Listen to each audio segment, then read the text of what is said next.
So welcome to the Open Democracy and Participatory Hacking session. Got to get my notes up. So what I'd like to do is just do a quick introduction to kind of what is participatory democracy and civic hacking. So it's audience participation time. Who has got a good idea what participatory democracy means? Or, you know, a reasonable idea? Very few. Okay, what about civic hacking? Hooray, this is going to be a learning session. Okay, so I define civic hacking as kind of citizens doing it for themselves. So creating tools, digital tools mainly, where government can't or won't act. So we kind of touched on that before with planning alerts. That's a space where, can you imagine trying to get 500 councils to agree on something? Yeah, right, okay, I didn't think so. This also means using government data or not, so something like planning alerts does, but it could also be another project like election leaflets, which is another one we run. Sorry, I'm going to be banging on about my own projects, but I've got some other people that'll do the same. Election leaflets allows people to scan election leaflets and then upload them, and that kind of stops the shenanigans that goes on, you know, during an election, and that's also civic hacking. Participatory democracy, at least for this forum, is really about digital, right? So in some ways the Occupy movement could be considered a form of participatory democracy. I certainly think they thought that. But what we're talking about here in today's forum is really digital tools. So that can take a few different forms. There's top-down, where the government kind of engages citizens in decision-making or policy development, and we've heard a bit about that today. It's at its early stages in Australia, but there's lots and lots of stuff happening, which is really cool. But there's also bottom-up, which is where I'm interested in, and that's driven by civil society organisations like the Open Australia Foundation. It can be supported and encouraged by government, which is what I'd really like, but that doesn't really happen much in Australia yet. Some other things that we'll be discussing today will be why are these concepts important, what's being done, you know, what are some existing projects out there. Today's session will run by, I'm going to get each of the speakers just to give a short talk like we have for the other panels, and then we'll then go into the conversational mode where everyone can have a chat. So I'm going to introduce our panel now. Stephen, if you can put up your hand. Stephen is the Executive Director of Link Digital, a Canberra-based digital agency that has been around since 2001. According to LinkedIn endorsements, he is most recognised as a marketing strategist. Despite that blight on his reputation, he's actually a web dev at heart. Currently, he is leveraging Drupal to deliver enterprise solutions to clients such as ACT-TAB and the Murray-Darling Basin Authority, Alzheimer's Australia, and the Department of Prime Minister and Cabinet. He's going to be discussing some common features found in online collaboration platforms and how cooperative funding and the aggregation of market requirements will drive the product roadmap for the next generation of web applications. We have Gavin. Gavin is currently working with the ACT government in the Government Information Office. Prior to that, he was with the federal government, Lifeline Australia, the ABC, Optus and Vodafone.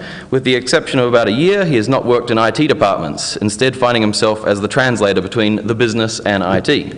Outside work, Gavin is active in creating opportunities for smart people to share ideas. He has been involved with organising events like GovHack and GovCamp, along with Barcamp Canberra and TEDx Canberra. He'd like to talk about why government needs more geeks working in non-IT jobs and how they can make government more awesome. Craig Tomler. Craig is a Government 2.0 and open data advocate with a background in technology and resourced startups who recently spent 5 years leading online initiatives in the federal government. He stepped back into the private sector last year to lead digital democracy company DLib in New Zealand and Australia, and remains very active in the open government area, blogging at probably one of, well, I'd say almost certainly Australia's oldest blog on this topic, eGov.au. He's going to talk about how open government can't simply be about releasing information and data, and discuss approaches for citizens inside the tent. Alex? Alex, by day, is an IT consultant specialising in service-oriented architecture. Announcer, please groan. Oh, groan. By night, he is an amateur data scientist, cracking the code of what makes government and democracy tick. His projects have provided greater insight into many sources of open data, from government spending and political donations, FOI requests, and local bus timetables. Alex would like to talk about the challenges in civic hacking, how do we build better tools to enable people to engage with the democratic process, and where we are failing behind. I'm Hanari Deegan. I think I talked about this before. I'm a volunteer and director at the Open Australia Foundation. We're a community-based and volunteer-driven participatory democracy and civic hacking charity, or as we like to say, we hack democracy. We create digital projects in the public interest, and we've built and currently run 4 major projects and counting. And I would like to have a bit of a talk about those projects and what motivates me personally as a hacker to work on these, and the importance of civil society organisations in general. So, I'd like to invite Alex first.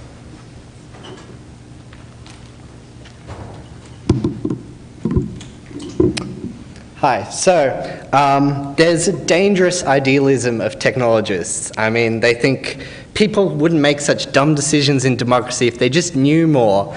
And I mean, political facts are like data, and we know how to manage data. So if we just make some app, then everyone will be able to make better decisions. Unfortunately, people make these like they make to-do apps and mobile phone photo sharing networks, and they just linger.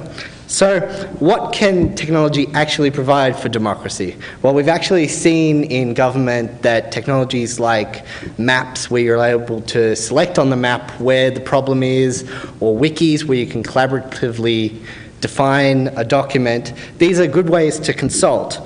But people don't necessarily get involved. The former Victorian Premier tried to have a Ask the Premier YouTube channel, which got 300 hits and had 2 questions, both of which were about football and probably planted by his staff. So how do you get people there? Well, what I've actually found works is Google. I mean, people probably don't Google, how do I fix my government, but they do seem to Google a lot about different political parties they've heard, different companies, different people. And what a lot of my projects do is provide results for those. So, for example, a shadowy lobbyist company probably doesn't have their own website. So when people search for that lobbyist, they actually get my website, which tells you all of the donations they've made and what government suppliers use them. So, in the last week, for example, you may have heard of Nova Peris, the anointed next-to-be senator for the Northern Territory. As it turns out, I've seen a lot of hits for her on my website because she's received lots of large contracts to promote Indigenous health.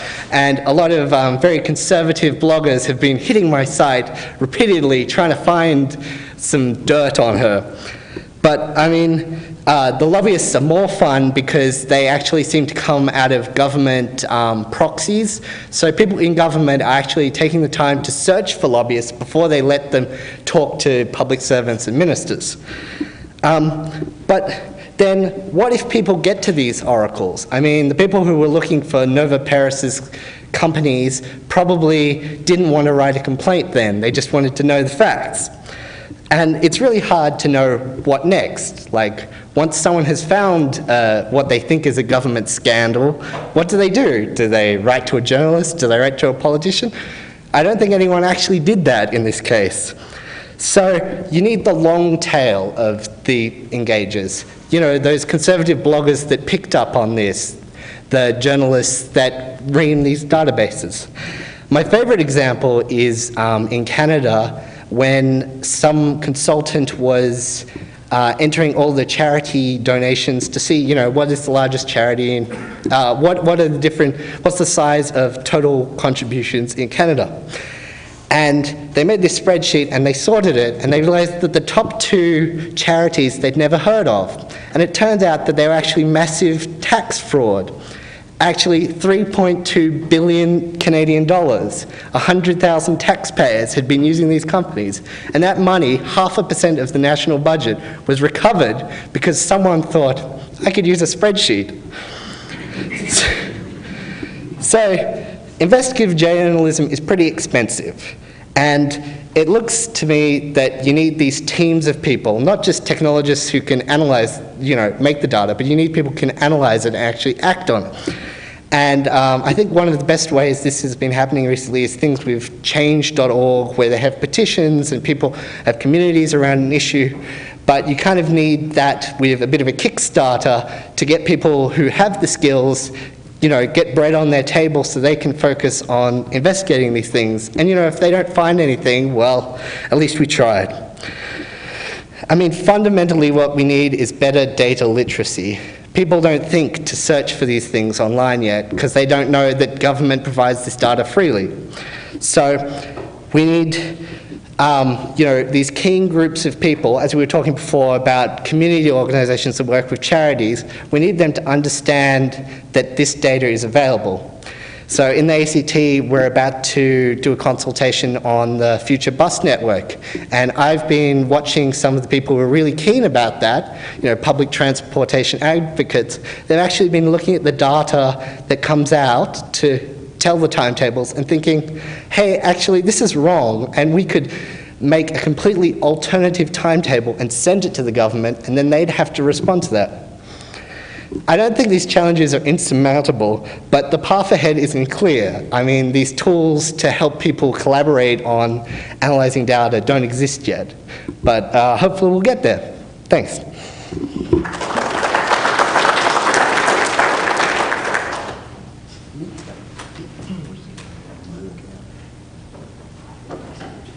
All right. Hello, everybody. So I'm Stephen DaCosta from Link Digital. I'm just going to talk about a couple of things. I have to remember what they are. So I think I said it was the ingredients for community of collaboration, something like that, building a collaboration platform, and aggregating users' needs in order to develop something like the next generation of web apps. So I'll try and loop back to those two things with a bit of a tail and not go over the 5 minutes and keep everyone's minds open for questions. So basically, I'd been in this lecture hall before. I did an economics degree back in the day, and I kind of learned about supply and demand. That gave me a good sort of footing for working in the internet and building web applications and websites for people. So back in 2000, there was a hell of a lot of supply around things like e-commerce sites. Everyone thought they could make a lot of money out of building these great sites that sold a lot of things to a lot of consumers. The bubble in that all burst for a number of different reasons, but essentially the way I broke it down to it, and over time you can kind of always see these things, is that there wasn't enough demand, obviously, to sustain the amount of investment and supply that was going in. Now there is actually a lot of people with a lot of learned behaviour that they've created over the subsequent years on how to shop online. They feel comfortable. They have an innate knowledge, well, not innate, but they have a learned behavioural knowledge about how to shop, how to detect the right sort of websites, how to find the right commodities that they're interested in. Now that supply and demand equation is extremely important when you're talking about things like open democracy. Democracy is essentially a response to the demand for good governance, good politicians rising up from a community of people and representing their issues on their behalf. So when we're thinking about how we can really untap the market for open democracy, you can think in those terms of supply and demand. I think that having data sets and APIs is the supply side of the equation. Having a bunch of technical people understand how to connect into those and build interesting applications is also it's the startup side of the equation. But if you don't have a good business understanding of where the demand is going to be driving the use of that supply, then you're missing the opportunity to really connect. Now, a couple of the projects that I'm involved in, govhack.org is a great example of building a community of collaboration. And I wanted to go back to that. There were 3 simple ingredients in the way that I see communities forming. You don't have to worry about tools, you don't have to worry about techniques and sort of little mini applications like a poll of what you want to do and user forums and all that kind of stuff. I think collaboration is around creating a persistence of profiles. And there are 3 types of profiles that you want to create. One is an individual. So users who use an online website that might be formed around a community of interest need to have their individual profile. And that's about having persistence over time. They may very lightly integrate with the opportunity to do stuff. They may not be posting lots of articles into this environment, but they want to have a persistent profile. That's good for the whole community. It means that every incremental person that registers becomes part of the greater whole. The second thing is a natural formation of groups within the community. You need to have something that organically forms around micro-communities of interest. So those individuals come together, they start to interact, they say a few things about, well, I'm interested in civic hacking. They form a bit of a community of interest and their own group emerges. That leads on to the third thing that you need, which is something like a project, something that can bind people, like a mission statement, that they actually participate around. Now, it doesn't need to literally be one project, but in the GovHack example, we do have a group of people last year came together, about 140 developers in 2 geographic locations over about two to 3 days, and they all came together, they built an application based on open data sets, competed, but they ultimately had a project at the end of that process. Those 3 things were able to drive that community together and have the outcomes. Over time, we want to be able to build that further and further. Now, going back to the next generation of web apps, I guess it's good with this audience to bag Microsoft, and particularly like the most fun thing to bag is SharePoint because it's just so horrible. And as a web dev, it really hurts your soul to think that people are building websites that claim to be collaborative environments on SharePoint. It might be a great information management system and manage things like documents and workflows and things like that. But when you try and propagate that up the stack and push it in front of people and make it look like a real website and maybe make it comply with accessibility standards, you're going to have a really hard time. Now, Microsoft have aggregated the needs of users, and they have sensibly defined a product roadmap for SharePoint globally. I don't think the needs of those users are being met by that single entity being Microsoft. Within the open source community, you have a different paradigm emerging where the aggregation of demand or suppliers, technical suppliers, have been able to generate projects which have real outcomes. Outcomes like Drupal, outcomes like WordPress and Joomla. And I see that as almost like the developers' requirements being aggregated and met. They're repeatedly having to be building websites, they have to be themed, they have to customize them with additional plugins or modules, and so their needs have been aggregated into these 3 distinct projects as examples. What we have now is an opportunity to look beyond that and understand that the users of those content management systems, as to take this example further, are now aggregating around their requirements.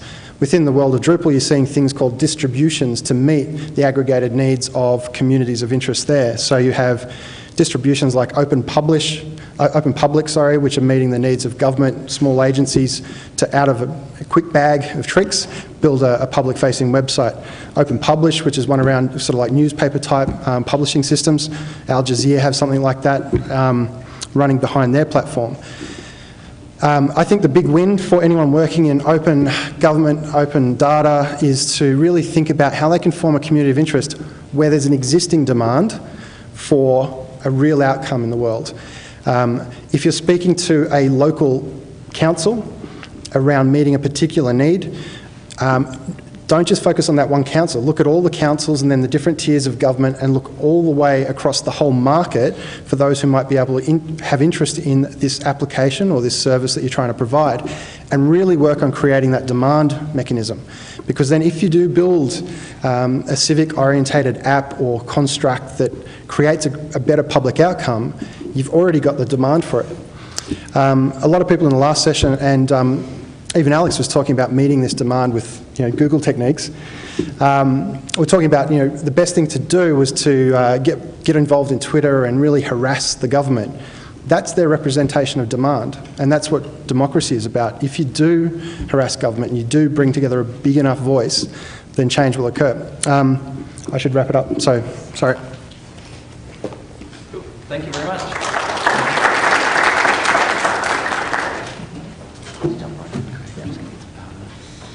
Hi everyone, just a question for everyone first. How many people in the room consider themselves as programmers or hackers?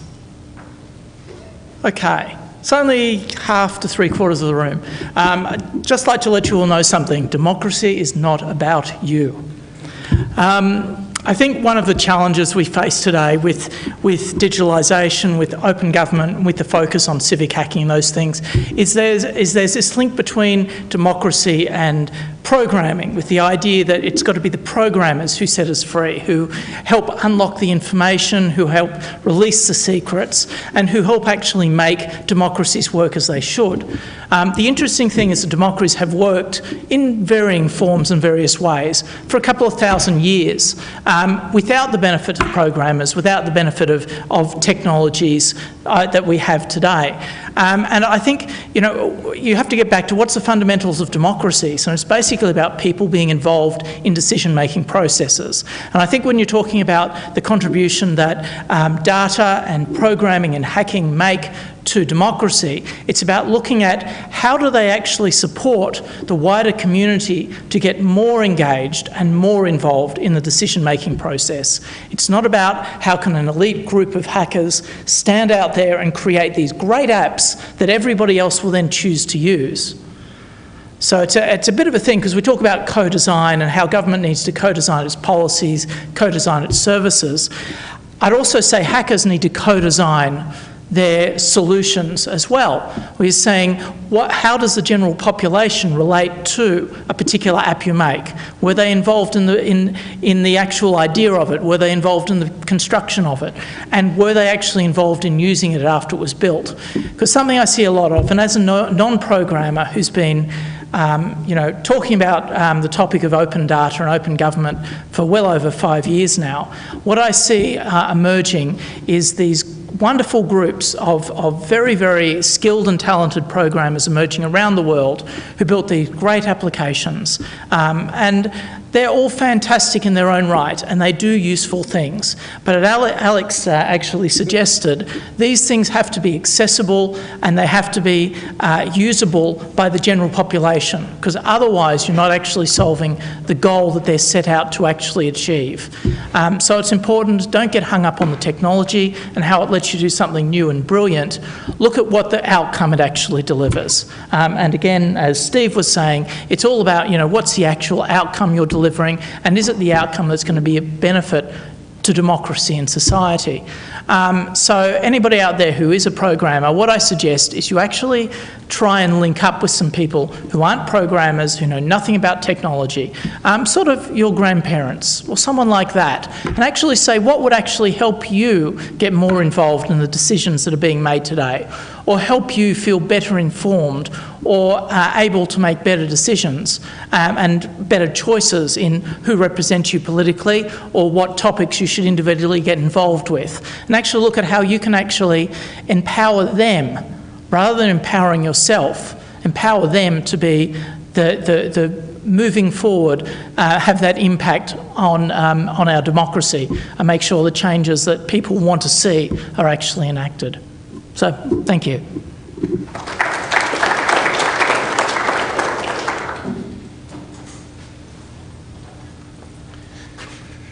Good afternoon, I'm Gavin Tapp and I'm currently working at the ACT government. If you were here in the previous session, you would have seen Christo Norman speak, and I work sometimes with him. And so I own a very small team within the ACT government of, I think, 2-3 people, depending on the day of the week you're in there. And we're interested in looking at the way the ACT government manages information. So we're interested in open data. But beyond that, we're interested in how can the ACT government change the way it manages data to be more digital first. What was that me? So it's really interested in how we can achieve change from the way government's been done in the past to the way government can be done in the future. And as Christo mentioned, we have this great opportunity in the ACT with a mandate from the Chief Minister to go forth and do some of these things. So we've got that sort of nice, strong endorsement from the very top of our tree, which is really, really important. Because we're in Canberra, I'd like to just do a couple of little tests in the audience here. So are there any people here that currently work for the federal government? Just raise a hand. So a little bit, maybe 10% maybe. Any ACT government? Excellent. Two of us, right on. The point I really want to make about participatory democracy and civic hacking is that government isn't just the vote you cast in your federal or state elections every 3 or 4 years. Government happens in 1,000 little decisions that get made every week and every day. And there's a lot of opportunity to participate in how those decisions are made. And what I think, in my view, government can really benefit from is people from this community coming to work inside the government and to bring your knowledge of how technology can work into the government, so that when those little decisions are made and those discussions are being had about, gee, I really don't like working with SharePoint. Oh, did you know there's a bunch of really good alternatives? That information is not very well distributed through government. There's not a really good awareness of that kind of stuff. In my brief bio, I kind of said I've been standing on the outside of IT departments for most of my career, throwing little stones at them saying, hey, you know, can we use something different? Can we try something open source? Can we not use SharePoint? That kind of thing. We need more people kind of doing that sort of thing, working with the business areas and understanding what it is that you want to do. We want to better respond to our citizens, our clients. We're getting requests for open data. How can we do this kind of stuff? How can we better collaborate on documents that are taking us months to produce now so that we're not working as slowly? How can we take advantage of all this technology that's bubbling up at the moment? And how do we get our business areas within government to start using them? For the most part, IT departments in probably big organisations and in government, they're busy running enterprise stuff. They're busy running file servers and security stuff and mail servers and all that kind of thing. They're not necessarily spending a lot of time thinking about how they could use technology differently. Somebody needs to do that. It's the business parts of government and businesses that kind of understand the objectives that they've got. They understand how much money they've got.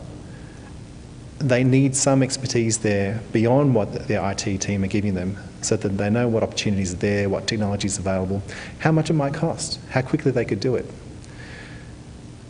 Which segues nicely, I think, into the role of hack days in the community. Has anyone here been to a hack day of some sort? Anyone? Anyone here organised one? Some? Great. Does everyone know what a hack day is? Would anyone like a definition or kind of a brief description? No? Well, anyway, it's when, basically as an organiser of that kind of event, what I do is I find a space that has fast internet connection and I put some people in it and I say, do some cool stuff. And I stand back and kind of let it happen. If we are working closely with government, we get some government sponsorship and they might say, gee, we'd really like to see somebody use this type of data set or produce this kind of product at the end. You know, it might be a map for how to escape from disaster scenarios, or it could be anything, a problem that they're trying to solve. That's such a great opportunity for people who understand technology to sort of feed back into government some of the opportunities that are there and to give government a wake-up call about how quickly and how cheaply some of this stuff can be done, at least to a prototype kind of sense. If you haven't worked in government or large businesses, when you have a new idea about using technology, the process is typically something like this. Gee, I think we'd like to do this a bit better than how we do it now. I think it uses a computer, and we should be using computers better. I think there's software that'll do this. I can use Facebook, so I'm kind of ready to do technology things. I better go and talk to IT. IT says, oh, okay, interesting. Okay, we better assign a business analysis sort of person or team to this to kind of try and scope out what this might cost and how much it might take, and that person will cost $150 an hour.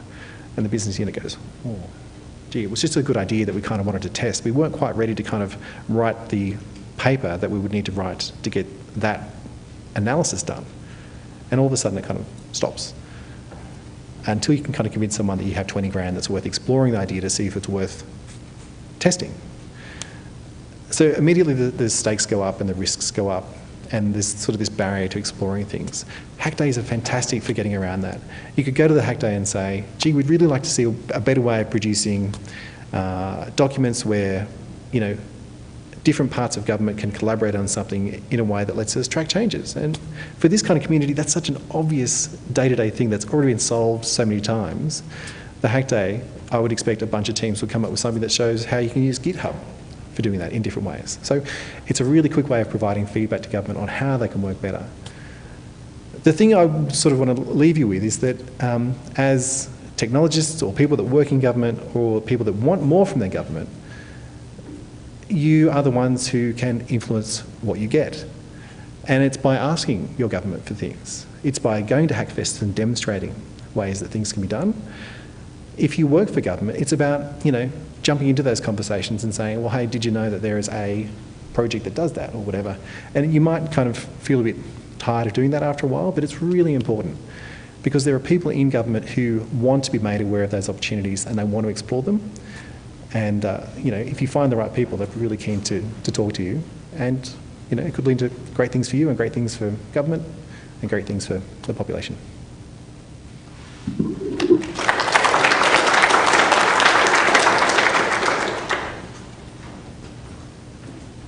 Okie dokie, well, we're running rather behind, funnily enough. So I'm going to keep mine really brief, and I'm only going to talk about one thing that I wanted to talk about. And it's telling you a story, and it's to do with LCA, so I figured it would be a good little story to tell. And it's about my motivations for being a civic hacker and hacking democracy. It was 2009, so a few years back. I was, kind of politically engaged.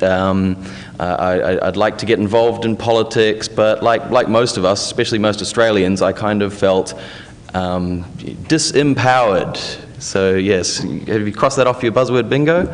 I didn't know what to do. I didn't know, do I join a political party? Do I go to rallies? Do I, write nasty grams to the minister every other week? How do I get involved in government? So I went along to LCA because I'm also a free software hacker, and I'd been using free software for a number of years by then, and this was in Tasmania, and I met this guy called Matthew Landauer, who's one of the co-founders of the Open Australia Foundation. I'd seen his talk earlier in the day, and I'd also seen his website, and so I was like, this Open Australia thing sucks. It's got a bug, right? It's right there on the front page. It's an obvious bug. So I went up to him and I complained, and he turned around and did the typical kind of open source thing, and he turned around and said to me, yeah, why don't you fix it? It's open source. Duh. So, okay, right, that's what I did. I went back to my dorm and I went, all right, stuff it, I'm going to fix this. And so, sure enough, I hadn't really done much programming at that stage. This is, like 4 or 5 years ago. And so I fiddled around with this PHP thing that he'd got, worked out how to use this new Git thing that I was just starting to learn about. And that was my first ever open source contribution. I'd been using it for years, but now I was contributing to it. And by doing that, I then started to hack more on these projects, and I realized that just as a normal lay citizen, I could actually have an impact, a huge impact, on what goes on around me, my government, my built environment, through things like planning alerts. And so I'd say to all of the hackers and non-hackers, because it's not just about programming, it's certainly not about the technology, you can have a huge difference by getting involved in this space. It's not, by doing very small things, you can make a very large difference. And with the government helping us at the moment by releasing data, we should really take that opportunity now. So I think we'll go to questions. This is where you guys come in. Has there been a speaker that said something that riled you up? Please put up your hand and we can discuss it. Do you have a robot? Yep. Come on, going up the back.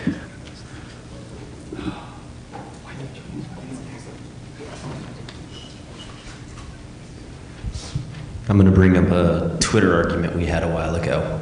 Hey. So we talked about the hack event, and I'm going to play the bad guy a little bit here because I'm a massive supporter of the hack events. I think they're absolutely fantastic. But how can we make them better? So the question is, out of the GovHack hacks that occurred and all the rest of them, how many are still around? So this is our Twitter conversation, because then I would say, oh, there was like 2 or something like that. There you go. Right. Yeah. So the question to the panel is... Yeah, I was the one who said hackfests are good. He was the one who said nothing good comes from them. Oh, that's a bit harsh. See, we're already rattling it up. I suppose I'm just wanting to wake myself up a little bit. But the question of the panel is quite simple.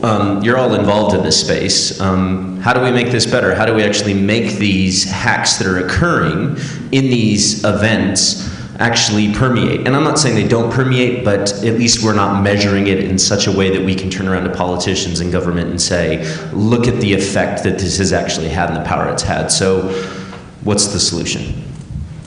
We're trying to do that. So the last GovHack, as we said, 2 of them actually up. I think it's actually more than that. But there was a lot of, because they were prototypes, a lot of them didn't stay up. But the ideas behind them have been filtering into, for example, the ACT government and the National Archives have been taking on the things they saw and saying, oh, well, we can actually use that. And we're planning to feed that back into future hackfests.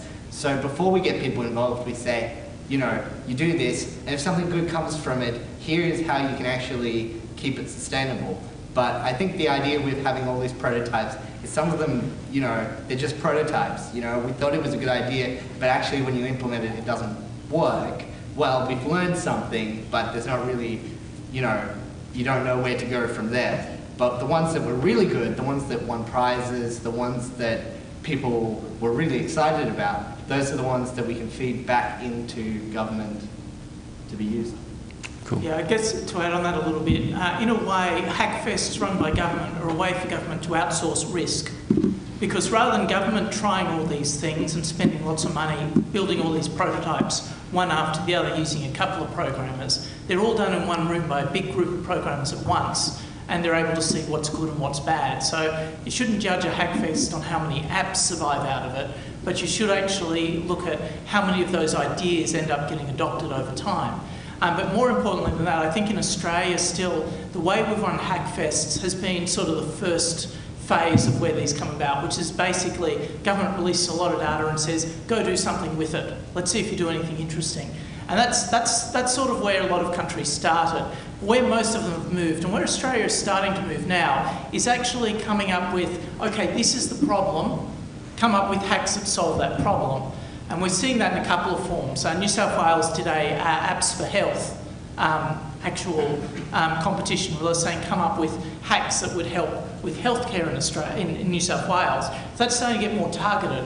Over in the US you have challenge.gov where they're basically putting up very, very precise issues and saying come up with a hack of some type, whether it be programmed or just a website or something else, that actually addresses this solution. So I think it's something that we'll see evolving in Australia over time, and we'll get much more specific, government will get much more specific about using this approach, which is getting a bunch of people to come up with ideas, in a much more refined way. So it just takes time. It goes through generations. Cool. Okay, let's do 2 more really rapid-fire questions because we're getting towards the end of the session. While we're doing that, Gavin? I just add something really quickly to those, Anyone those answers. got a question? Outside the hacks that are product of the Hack Day, there's all sorts of other, well, there's some really tangible benefits as well to people.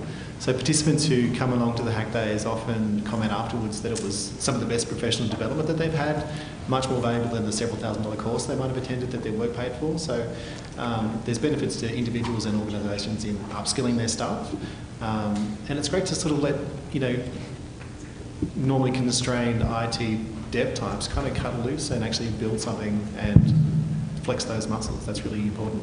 Also, at the recent GovHack, the people that we had from government who came to present prizes and things were, dev secretaries and things like that. And it's really a vehicle to get the attention of those senior public servants and make them understand the value of this stuff and have a conversation with them. I think if we weren't having these hackfests, it would be harder to find those opportunities to talk to those people and explain to them why you need to really start all that kind of stuff. So they're a really important part of the ecosystem around, citizen engagement, open democracy, that kind of thing. Cool. When's the next Question? June, July. Cool. 1 June. Yep, go to the question. This leads on to this discussion that Gav and I have had, but also from things that have just been coming up. If you go to the FOI Open Government Australia site, I can't remember what the subsite is. Right to know? Yeah. So having browsed that and having seen a number of different actual government implementations of FOI handling, OpenGovs is amazing and looks a lot better. How can we reduce that amount of double effort that's produced where open civic groups like Open Australia do something really awesome, and meanwhile there are government agencies around the world which are implementing, often lagging behind, the very same functionality? Is there a way of bringing these people in, either directly, or is there a way even that a government could turn around and say, hey, Open Australia, that is amazing, could you tailor that for us, and we'll just give your organisation a bucket load of money? Can I just chip in before Alex, if he knows more about this than I do? So I'm sitting here in kind of my ACT government hat, and can I just say I'm aware of Right to Know, and I think it's been released as an open source package, right? So the conversation that I want to have in my part of ACT government is, why don't we pick up that package and use it? So we are aware of it, and I think we are willing to look at it and say, does this solve the problem that we've got? Because managing FOI is quite a resource-intensive sort of process. So I'll just leave that as a bit of a comment that we're aware of it. Do we have one more question just before Craig goes on to answer? Please go, Craig. Anyone else? Okay, I guess I'd like to draw your attention back to what was something discussed earlier today, GovForge, and I think Chris is in the room. And the whole idea of GovForge and the idea of creating a mechanism where government agencies can share code, can put and share code, helps bring that concept of doing that with external companies as well much more into focus for government agencies. Right now it's extremely scary for a government department to pick up a lump of code and stick it on a server and run it, because they don't know what will happen. They're worried about all the risks and so forth. So putting a framework that makes it safe for them to do that and making it accepted to do that goes a long way towards supporting this. That said, there are government agencies today who are picking up code and releasing it back and sharing it between agencies. I was involved in some of that Department of Health and Ageing, where we actually were sharing our code with some other agencies, and with Regional Australia when I worked there with Chris. With the My Region website, we actually built a plugin for Drupal, which was then basically other people could use, and all the code for the My Region website is actually available as a package now. So some of that is happening. It's just not very public.